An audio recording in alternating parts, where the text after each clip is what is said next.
राष्ट्रीय जनता दल नए वक्फ कानून को सुप्रीम कोर्ट में चुनौती देने के लिए आज याचिका दायर करेगी। ये याचिका पार्टी की ओर से राज्यसभा सांसद मनोज झा और पार्टी नेता फयाज अहमद लगाएंगे। बिहार के पूर्व सीएम लालू यादव की पार्टी राष्ट्रीय जनता दल सुप्रीम कोर्ट का दरवाजा खटखटाएगी। नए वक्फ कानून को लेकर सुप्रीम कोर्ट में अब तक 6 याचिका दाखिल हो चुकी है। वहीं all India Muslim personal law board ने 11 अप्रैल से पूरे देश में विरोध प्रदर्शन जारी करने की घोषणा की है। आरजेडी नेता मनोज झा ने कहा है कि वो वक्फ कानून में बताए गए प्रावधानों को कोर्ट में चुनौती देंगे।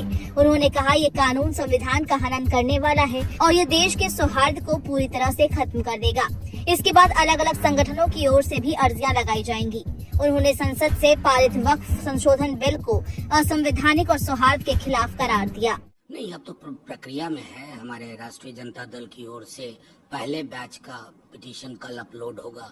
उसके बाद कई हमारे जो आनुषंगिक संगठन है दल के अंदर, अलग अलग समाज का प्रतिनिधित्व करने वाले, अलग अलग समुदाय का, ये सब जा रहे हैं। और लबोलुबाब ये है कि ये इसके मूल चरित्र में संविधान का हनन है, सौहार्द को खत्म करने की साजिश है।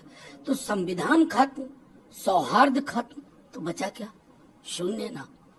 और हमें यकीन है कि माननीय सर्वोच्च न्यायालय हमेशा की तरह जो लोगों के अंदर एक डिस्पेयर है, एक निराशा का भाव है, उसको एड्रेस करेगा। बता दें कि लोकसभा और राज्यसभा से पास होने के बाद अब वक्फ बिल को राष्ट्रपति से मंजूरी मिल गई है, जिसके बाद इसे कानून का दर्जा हासिल हो गया है। आरजेडी सांसद मनोज झा ने रविवार को मीडिया से बातचीत में कहा कि वक्फ संशोधन कानून संविधान की मूल भावना का उल्लंघन करता है। ये सौहार्द को खराब करने की साजिश है। उम्मीद है कि सुप्रीम कोर्ट इस पर जल्द सुनवाई करेगा। इसको राष्ट्रपति द्रौपदी मुर्मू द्वारा मंजूरी दिए जाने के सवाल पर उन्होंने कहा कि ये तो सरकार की प्रक्रिया है, हम वो कर रहे हैं जो हमारा अधिकार है। वहीं राज्यसभा से गुरुवार को बिल पास होने के बाद कांग्रेस सांसद जयराम रमेश ने कहा था कि कांग्रेस सुप्रीम कोर्ट जाएगी।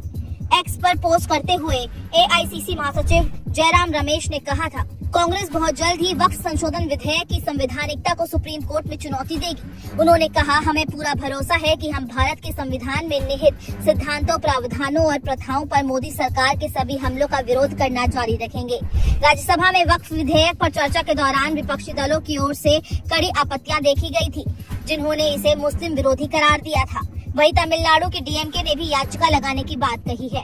इस नए कानून को लेकर देश भर में विरोध प्रदर्शन देखे जा रहे हैं। मणिपुर के इम्फाल घाटी के विभिन्न हिस्सों में भी वक्फ कानून को लेकर प्रदर्शन देखा गया। थौबल जिले के लिलोंग में आयोजित रैली में 5000 से अधिक लोगों ने भाग लिया, जिससे राष्ट्रीय राजमार्ग 102 पर यातायात बाधित हुआ। इससे पहले शुक्रवार को भी कई संगठनों ने नाराजगी जताते हुए सड़कों पर उतरकर आंदोलन तेज किया था। कोलकाता, हैदराबाद, मुंबई सहित देश के विभिन्न शहरों में प्रदर्शनकारियों ने नारेबाजी की थी और सरकार से इस कानून को वापस लेने की मांग की गई थी।